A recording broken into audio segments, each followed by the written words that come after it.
జీవం ఉన్నది.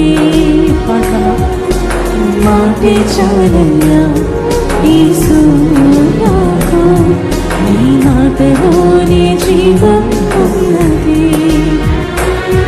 నీ మాట వల్ల జరుగును అద్భుతాలు, నీ మాట వల్ల జరుగును ఆశ్చర్యాలు, నీ మాట వల్ల జరుగును అద్భుతాలు.